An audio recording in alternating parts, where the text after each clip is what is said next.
제가 최근에 드라마 하나를 재밌게 봤습니다. 우리들의 블루스.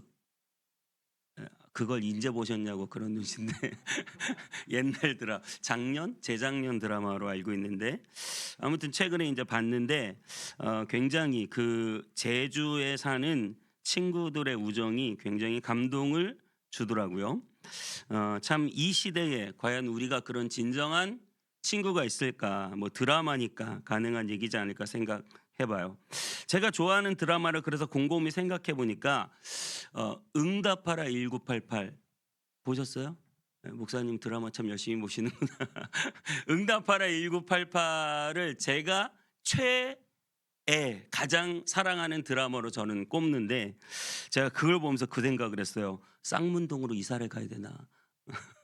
그 쌍문동에서 사는 그 친구들의 모습이 너무 좋아 보이는 거예요. 예. 그래서 참 감동적으로 봤던 그런 드라마인데 결국 그 드라마에서도 많은 친구들이 우정을 나누는 모습 속에서 '아 정말 저곳에서 저런 친구들과 저런 우정을 나누며 살면 참 인생 살맛 나겠다.' 이런 생각을 하게 되었던 것이죠. 그리고 나서 또 같은 작가, 같은 드라마 감독이 연출한 드라마가 있는데 그게 이제 슬기로운 의사생활이라는 거예요. 네. 이 중에 하나도 안 보셨어요? 슬기로운 의사생활은 그야말로 가장 공부 잘하는 의대생들이 아주 의리로 똘똘 뭉쳤는데 얘네들이 또 뭐 다 굉장히 부잣집 자녀들인데 너무나 착하고 너무나 공부도 잘하는데 네 명이 너무나 네 명인가? 네, 아무튼 그 친구들이 너무나 똘똘 뭉쳐 가지고 완전히 하나로 서로 협력하고 사랑하고 도와주고 판타지죠. 여러분. 그렇게 똑똑한 아이들, 그렇게 집안 좋은 아이들, 그렇게 착한 아이들, 그렇게 함께 모든 걸 공유하고 서로 사랑하고 위해 주는 네. 우리에겐 그런 게 없잖아요. 그래서 그걸 보면서 '야 저렇게 좋은 친구들끼리 저렇게 모여 가지고 즐겁게 서로 사랑하며 살면 정말 살맛 나겠다.' 드라마 보면서 저희들의 판타지를 만족시키는 거죠. 여러분 또 그에 비하면 이 우리들의 블루스라는 드라마는 제주의 친구들이 정말 인간 궁상도 그런 궁상이 없어요. 막 조직 폭력했다가 막 도박에 찌들어 살다가 뭐 어렸을 때부터 왕따 당하고 막 이렇게 정말 인간 궁상 가장 밑바닥에서 그 제주도 촌에서 가장 힘들게 사는 사람들이 모여 있는데 그 사람들이 막 다투고 맨날 주먹 다짐하고 막 싸우는데 결국은 의리로 결국은 그 우정으로 해결해 나가는 그 모습이 굉장히 감동적이었어요. 간만에 드라마 보면서 펑펑 울었습니다. 간만에 드라마를 보면서 제가 드라마 보면서 안 우는데 그걸 보면서 정말 펑펑 울었어요. 여러분 이런 친구를 우리가 현실에서 과연 만날 수 있을까 한번 생각해 보게 되는 거죠. 과연 그런 친구가 있을까? 여러분 그래도 우리는이 아니고 우리는 진정한 친구가 계신데 예수님이 여러분의 인생의 진정한 친구가 되셔서 여러분과 동행하시고 여러분과 교제하시고 여러분의 모든 속사정들을 다 들어주시고 여러분이 하고 싶은 말은 언제든지 와서 할 수 있는 정말 예수님이 여러분의 진정한 친구가 되신다고 저는 믿습니다. 진정한 친구 되신 그 예수님을 모시고 섬기는 이 교회는 어때야 할까요? 이 교회에서 우리는 정말 진실하고도 사랑 넘치는 우정을 서로 나눌 수 있는 믿고 의지할 수 있는 친구들을 만날 수 있는 것이 교회라고 저는 믿습니다. 온땅비 성문 교회가 세워지고 여러분들이 함께 모여 있는데 정말 이 교회 안에서 만나는 사람들이 정말 예수 그리스도를 중심으로 해서 우리가 정말 그렇게 진실한 친구가 되고 진정한 친구가 되고 사랑 넘치는 친구가 되어줄 때 그 친구들이 있기 때문에 우리는 세상 살맛나고, 그 친구들이 있기 때문에 우리는 마음에 감동이 있고 기쁨이 있고 위로가 있고 은혜가 있게 되는 것이죠. 할렐루야. 그런 친구들을 만나는 귀한 복된 교회가 될 수 있기를 축복합니다. 평생 가는 친구, 언제든지 어려운 문제들을 나누고 같이 기도하고 위로할 수 있는 친구. 할렐루야. 여러분, 교회에서 그런 친구 만나는 거예요. 예수님이 그런 친구가 되시고 그 예수님을 함께 믿는 사람들이 그런 친구로 연합해서 정말 이 어렵고 힘든 세상 살맛나게 만들어가는, 그래서 교회 와서 그런 많은 친구들을 사귀는 것이죠. 아멘. 그래서 하나가 돼가지고 오늘 우리가 윷놀이를 열심히 할 거예요. 그 친구들과 함께 기쁘고 즐겁게 우승을 향하여 열심히. 그래서 함께 셀 모임도 하고 친교도 하고 식사도 하고 윷놀이도 하고 다 하고 가실 거죠? 네. 그렇게 교회 이렇게 예배만 왔다 갔다 하시면 안 되고 그런 친구들을 만나는 그런 귀한 자리가 이 교회가 돼야 할 줄 믿습니다. 제가 또 여러분과 그런 친구가 되고 싶습니다. 또 저도 어렸을 때부터 지금껏 만나온 친구들 중에 가장 뭔가 깊은 곳에서 모든 걸 나눌 수 있는 친구들 몇이 있는데, 그 친구들이 바로 저 중고등학교 때 모교에서 만난 친구들이 있어요. 다 힘들고 어렵게 살아오는 그 와중에 서로 기도하고 서로 좋은 일 있으면 축복해주고 힘든 일 있으면 서로 도움이 되려고 노력하는 그런 친구들. 여러분, 또한 우리는 왜 다른 사람은 나한테 그런 친구가 못 되냐고 생각하고 그것 때문에 불만을 갖기보다 여러분들이 먼저 다가가서 그런 친구가 되어줄 수 있기를 바랍니다. 내가 먼저 손을 잡아주고 내가 먼저 위로를 해주고 내가 먼저 이해해주고 내가 먼저 사랑을 해주는 그런 친구가 내가 되어줄 수 있기를 축복합니다. 오늘 본문에 진정한 친구를 둔 중풍병자가 있습니다. 그는 중풍병에 걸려서 모든 인생이 다 끝난 것 같은 그 순간에 바로 이 진정한 친구들의 의리와 사랑으로 그는 다시 살게 되었습니다. 오늘 3절부터 5절에 이렇게 말하고 있어요. 사람들이 한 중풍병자를 네 사람에게 메워 가지고, 이 중풍병자를 네 명이, 이 침대에 누워 있는 중풍병자를 네 명이 매 가지고 지금 예수님께 오는데, 무리들 때문에 예수님께 데려갈 수 없는 것. 예수님 주변에 사람들이 어마어마하게 모여 있으니까 이 침상을 들고 도저히 예수님께 갈 수 없는 거예요. 그래서 계신 곳에 지붕으로 올라가 그 지붕을 뜯어 구멍을 내고 중풍병자를 상으로 달아내렸다. 그렇게 말하고 있어요.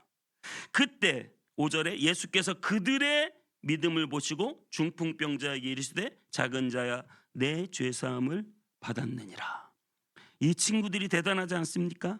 자기 친구가 중풍병에 걸렸는데 예수님을 꼭 만나게 해서 이 친구를 고쳐주고 싶은데 도저히 사람들이 너무 꽉꽉 차서 예수님을 만나게 할 수 없으니, 예수님 앞에 갈 수 없으니까 포기하지 않고 어떻게든 이 친구를 살리고 싶은 마음에 옥상으로 올라가 지붕을 뜯어가지고, 야 정말 이게 전무후무한 사건이에요. 성경에 지붕을 뜯어가지고 그 친구를 상체로 달아내리는 그 장면을 한번 생각해 보십시오.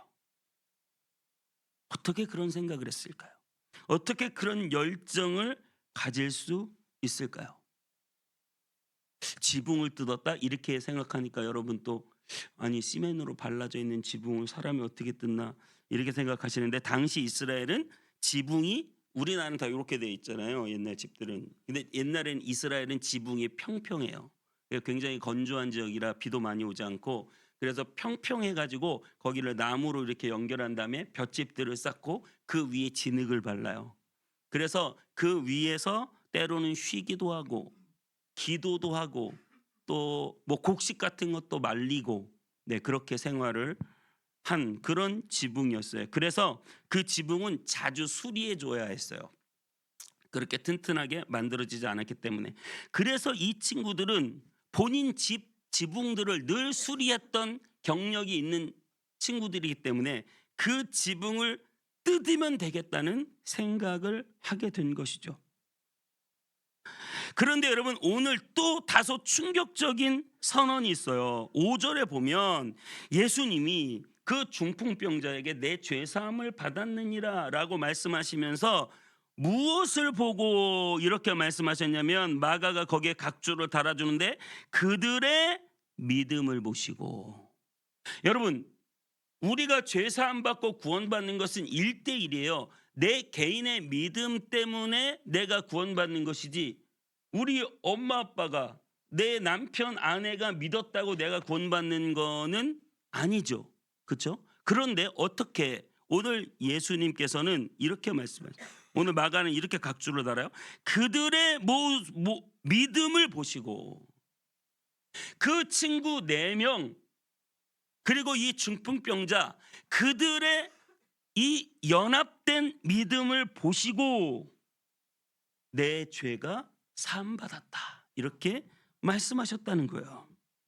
여러분, 이것은 다른 사람의 믿음 때문에 사함받았다는 것이 아니라, 이 중풍병자에게도 그런 믿음이 있겠지만 이 중풍병자는 온몸을 쓸 수 없어요.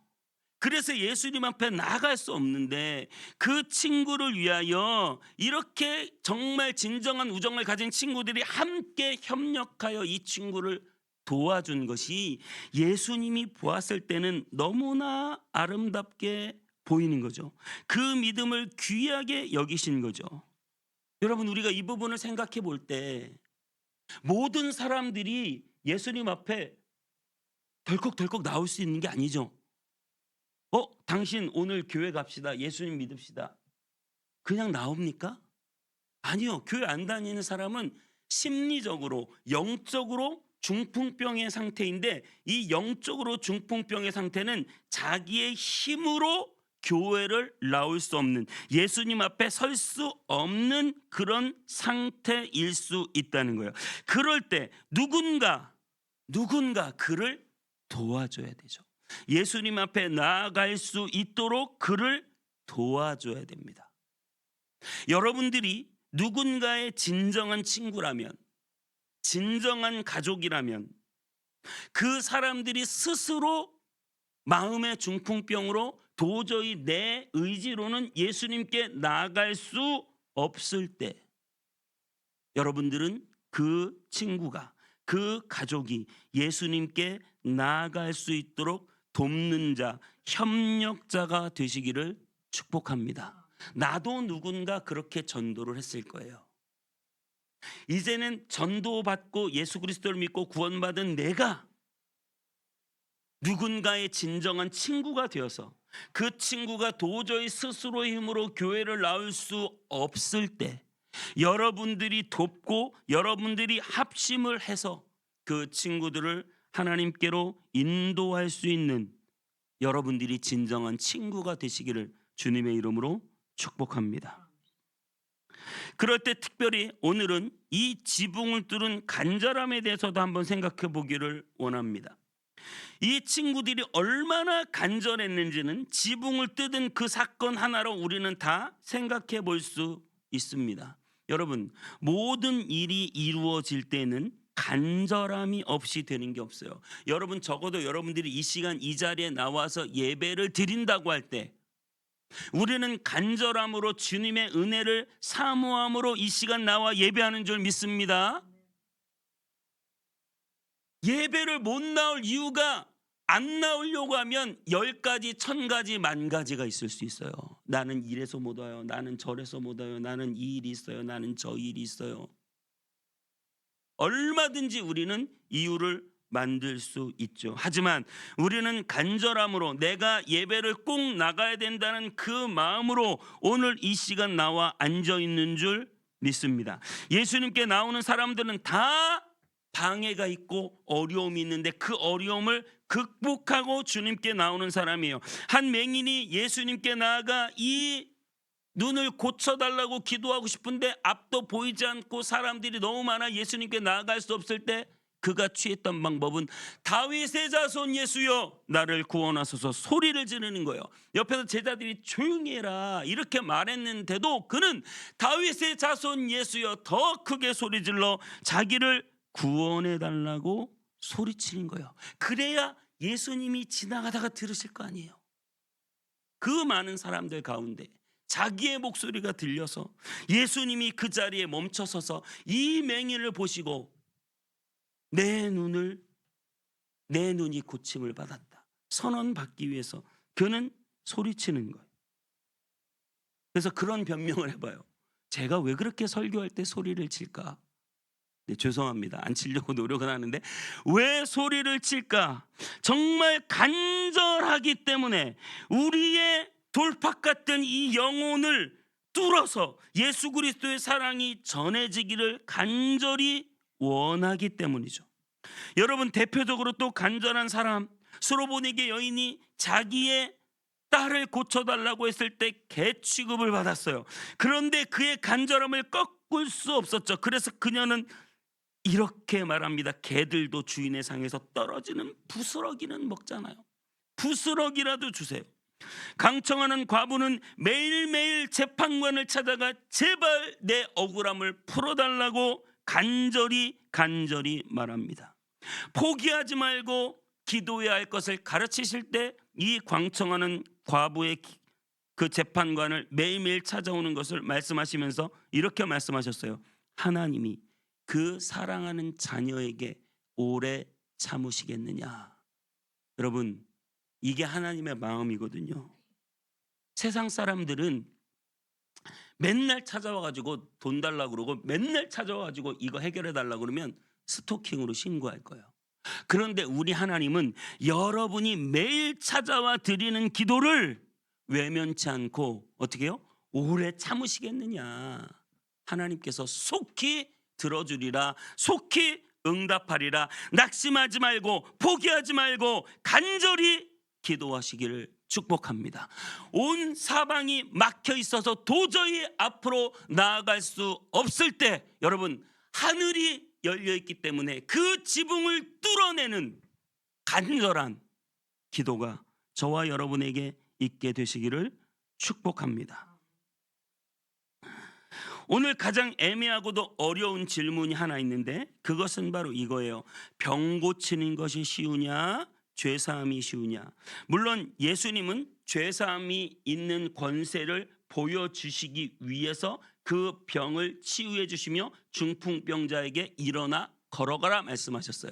일어나 걸어가라 말씀하신 그 예수님의 능력을 확인하고 예수님의 죄사함의 권세가 확인되었습니다. 그런데 여러분 한번 잘 생각해 보세요. 예수님의 대답이 먼저 어떻게 이루어졌는지. 지금 중풍병자가 누워 있습니다. 그리고 사람 친구들이 그 중풍병자를 지붕을 뚫고 상을 내려가지고 예수님 앞에 갖다 놨습니다. 그러면 뭐라고 예수님이 말씀하셔야 되죠? 누워있는 사람은 지금 무엇을 간절히 바라고 있습니까? 이 중풍병을 예수님 좀 고쳐주세요. 내 모든 세포가 살아나 일어나게 도와주세요. 그러면 예수님이 그래 치유되었다 일어나라 이렇게 말씀하셔야 될 것 같아요. 중풍병이 나았다 이렇게 말씀하셔야 될 것 같아요. 그런데 예수님이 처음 하신 말씀은 내 죄 사함을 받았느니라. 내 죄가 용서받았다. 여러분들이 그 얘기를 딱 듣고 있는 중풍병자라면 뭐라고 하실 것 같으세요? 딱 누워가지고 몸을 하나도 못 쓰고 있는데 내 죄 사함 받았다. 그럼 뭐라고 할 것 같아요? 저는 이럴 것 같아요. 예수님 그래요 고마워요 알겠어요. 그런데 여러분 예수님 내가 지금 이렇게 중풍병으로 누워 있잖아요. 고쳐주셔야 될 거 아니에요. 네 중풍병이 안 보이십니까? 우리는 다 그렇게 말할 것 같아요. 그런데 여러분 예수님이 그렇게 죄사함을 받았다고 말씀하신 이유는 예수님은 사람들이 모르는 것을 알고 계시고 예수님은 사람들이 못 보는 것을 보고 계시고 이 남자는 육체적인 질병보다 훨씬 더 큰 문제가 그 속에 있었다는 거예요. 예수님은 지금 이 문제를 지적하시는 거죠. 내 고통을 내가 처음부터 지켜봐서 다 안다. 내가 고쳐줄 것이다. 하지만 인생의 가장 큰 문제는 육체의 문제가 아니라 영적인 문제다. 영혼의 문제다. 그 영혼의 문제는 곧 이 죄라는 것이다. 우리는 이 죄 때문에 고통을 당하는 것이거든요. 죄는 단순히 나쁜 행동만을 말하는 것이 아니죠. 거짓말, 살인, 도둑질, 간음, 이런 나쁜 행동만 말하는 게 아니라 하나님을 무시하고 하나님과 상관없이 여지껏 내 인생 내 것인 줄 알고 내 마음대로 살아왔던, 하나님과 계약을 맺고 하나님의 은혜 안에서 하나님의 그 다스림과 통치 안에서 하나님의 뜻에 맞추어서 살아가야 하는 인간이 내 인생 내 건 줄 알고 내 마음대로 살아왔던 그 모든 것들이 우리에게 죄, 나 중심주의, 그것이 바로 죄라고 하는 사실입니다. 이 중풍병자의 최대 문제는 중풍병이 아닙니다. 여러분들이 그걸 바라봐야 돼요. 죄의 문제예요. 몸만 고쳐달라고 하는 것은 문제의 근원을 모르고 하는 말이에요. 깊은 곳에서 죄로 신음하는 영혼을 바라봐야 됩니다. 몸이 마비된 사람은 이 신경세포 하나하나가 살아나서 걷게 되기를 갈망하겠죠, 여러분. 그렇죠? 걷게 되기를. 걸을 수만 있으면 내가 소원이 없겠다. 정말 걸을 수만 있으면 내가 소원이 없겠다. 여러분, 소원이 없을까요? 정말 걸으면 소원이 없을까요? 여러분, 그건 착각이에요. 걷게 되면 사람은 금방 걷는 것에 익숙해지고 또 다른 소원이 생기는데, 여지껏 직업 없이 돈 없이 살았는데 남들은 다 돈 잘 벌고 떵떵거리며 살아가는 것을 보면서 주님, 나 돈도 필요해요. 갑자기 이렇게 바뀌어요. 걸었으면 소원이 없겠다. 막 걷다 보니까 돈도 필요해. 그래가지고 돈을 많이 벌잖아요. 그럼 뭐예요? 권력도 필요해. 아니, 우리가 봤을 때 그렇게 돈 많고 잘 나가는 사람이 갑자기 사람들의 욕을 먹을 수밖에 없는 뭐 정치를 한다고 뛰어들어. 그럼 이해를 못해. 아니, 왜 사회적으로 잘 나가고 돈 많이 버는 사람이 굳이 저 속으로 들어가서 욕을 먹으려고 하나?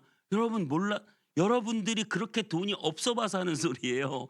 돈이 정말 많으면 그걸로 만족이 안 돼요. 또 다른 걸 찾아야 돼요. 그래서 또 다른 걸 찾는 거예요. 팀 켈러 목사님이 이런 말씀을 하셨어요. 책에.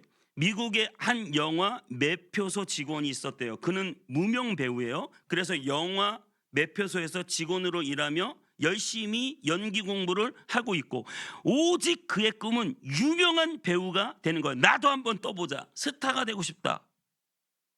정말 유명해지기만 하면 난 소원이 없을 것 같아. 그런데 그 이후 이 사람이 진짜 유명한 배우가 되었어요. 그렇게 명성을 얻었어요. 그런데 유명한 배우가 되고 명성을 얻었는데 오히려 불만과 짜증이 알 수 없이 많아져요. 고독과 불안감과 우울증이 찾아왔어요. 그래서 자기 자신을 점검해 보니까 무명 배우로 살 때보다 지금 더 불행한 자기 자신을 발견했어요. 그러면서 자기가 유명한 배우니까 수많은 유명한 배우들을 만나면서 쓴 글이 있어요. 그 배우들을 보면서, 그 배우들과 대화하면서 이렇게 썼어요. 불쌍하다. 정말 불쌍하다. 그 유명한 배우들 자기 자신을 말하는 거예요.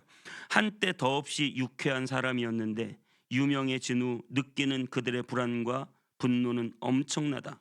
누구보다 인기를 갈망했지만 그 명성을 위해 일했지만 막상 얻고 보니 변한 것은 아무것도 없다. 여전히 불안하고 불만족스럽다.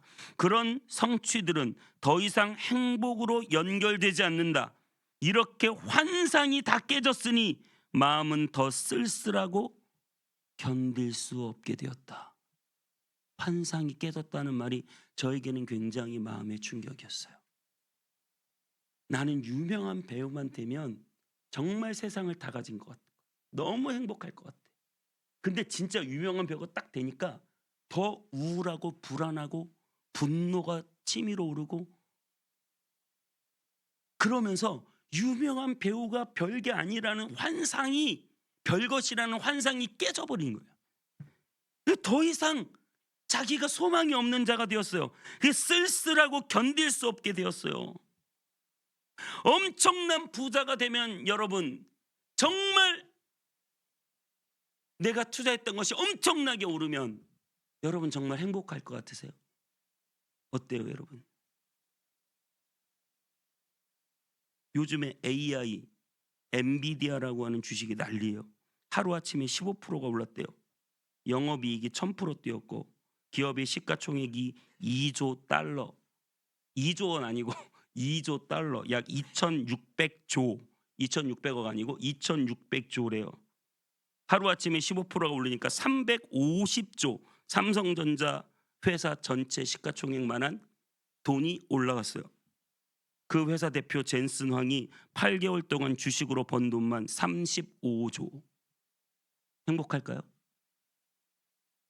모든 불안이 다 사라질까요? 만족할까요? 여러분, 사람은 온 천하보다 커요. 여러분이 온 천하보다 크고 귀함을 믿으시기 바랍니다. 여러분은 온 천하보다 귀한 사람이거든요. 큰 사람이거든요. 그럼 어떻게 해요? 여러분 속에 이 천하를 다 집어다가 넣어요. 그럼 만족할까요? 안 채워져요. 여러분, 세상 모든 돈, 모든 권력, 모든 세상 좋은 것 여러분에 다 집어넣어도 여러분 안 채워져요. 만족이 안 돼요. 왜냐하면 여러분은 온 천하보다 크거든요. 그럼 여러분보다 크신 분이 누구예요? 예수 그리스도께서, 하나님 아버지께서 여러분 속으로 들어와 여러분 안에 충만히 임할 때 저와 여러분은 진정한 만족, 진정한 기쁨, 진정한 행복을 느끼게 됨을 믿으시기 바랍니다. 사람을 보며 세상을 볼 때 만족함이 없었네. 나의 하나님 그분을 뵐 때 나는 진짜 만족하겠네. 여러분이 원하는 것, 성공, 돈, 출세, 내가 이것만 가지면 생각하잖아요. 내가 요거만, 요 아파트, 아니면 뭐 요 건물, 아니면 이 높은 자리, 아니면 이 정도의 자산, 내가 이것만 있으면 나는 진짜 행복한 사람 될 거야. 하나님 요거만 주세요. 그때 주님은 이렇게 말씀하시죠. 내 죄 사함을 받아야 한다.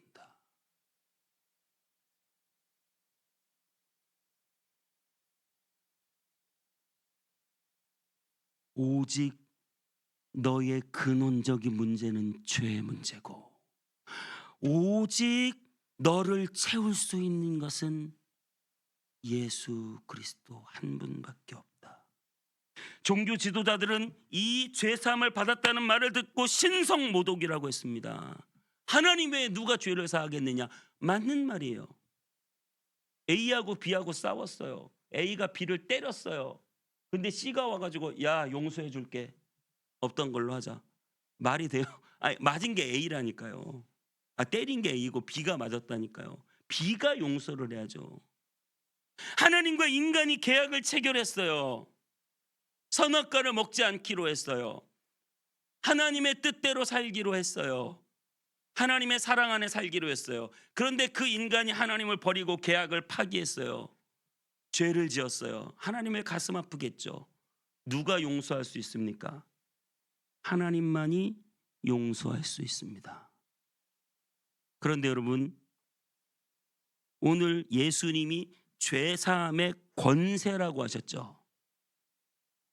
오늘 이 종교 지도자들이 예수님하고 드디어 결전을 시작하는 첫 스타트예요. 내가 죄사함의 권세가 있다는 것을 보여주겠다는 그 말이 종교 지도자들의 걸림돌이 됐어요. 지가? 이게 말이 돼? 저놈을 그냥 둬서는 안 되겠다. 그 말은 무슨 말이에요? 예수님 굳이 안 해도 될 말을 해가지고 이 사람들한테 지금 미움을 받기 시작했어요. 죄사함의 권세 때문에. 여러분, 이게 권세입니까? 여러분, 드디어 주님이 이 종교 지도자들에게 고난을 받기 시작한 것이고, 죄사함의 권세라는 표현보다 죄사함의 책임이 주님 안에 시작된 거예요. 오직 이 죄를 해결해 줄 수 있는, 그리고 이 죄를 해결하기 위한 그 책임이 오늘 예수님께 시작된 것이죠. 중풍병자를 고쳐주는 능력이 있으신 예수님이지만 그것은 단지 피상적인 방법, 여러분의 모든 문제들을 해결해 주시는 주님이신 줄 믿습니다. 기도를 응답해 주실 줄 믿습니다. 하지만 그것은 어찌 보면 피상적인 것이고, 가장 중요한 여러분 속 깊은 곳에 있는 그 갈증과 외로움과 고통, 그 죄의 문제를 해결해 주시기 위해서 주님은 죄사함의 권세라는 말보다 그 죄사함의 책임을 주님이 담당하기 위하여 고난의 길을 걸어가신 줄 믿습니다. 온 천하를 달라고 하는 우리에게, 온 천하를 얻고도 내 생명을 잃으면 무슨 유익이 있겠느냐? 우리의 생명을 살려주시고 우리의 죄를 용서해 주시며 우리를 구원해 주시는 예수님이 되신 줄 믿습니다. 여러분, 친구들이 침상에 메고 그를 예수님 앞에 달아 내리듯이 우리 예수님은 침상 대신 십자가를 메고 그 십자가를 통해서 우리는 중풍병 같은 죄 때문에 시름시름 죽어가고 있는 우리에게 십자가를 메시면서, 중풍병으로 죽어가는 우리, 도저히 내 힘으로는, 내 의지로는, 내 능력으로는 감히 하나님 앞에 설 수 없는 우리를 위하여 주님이 십자가를 메시고 그 십자가 위에 우리를 올려놓으시며 그 십자가의 은혜와 그 중보와 그 능력 안에서 여러분을 하나님 앞으로 가져다 놓으신 거예요. 그래서 저와 여러분들이 그 십자가의 침상에 누워서 하나님 앞에 서게 되었고, 저와 여러분들의 모든 죄가 용서받게 되었습니다. 우리 주님은, 친구들은 지붕을 뚫었지만 우리 주님은 그 하늘에 나와 하나님과의 그 막힌 담을 뚫어내신 주님이신 줄 믿습니다. 이 놀라운 구원이 우리에게 제일 필요합니다. 이 놀라운 구원이 저와 여러분에게 임한 줄 믿습니다. 주님으로 충만합니다. 할렐루야. 기쁨과 만족이 충만합니다. 더 이상 세상 것으로 나를 채울 필요가 없습니다. 왜냐하면 주님이 내 안에 충만히 임해서 더 이상 더 기쁠 것도 더 만족할 것도 없기 때문입니다.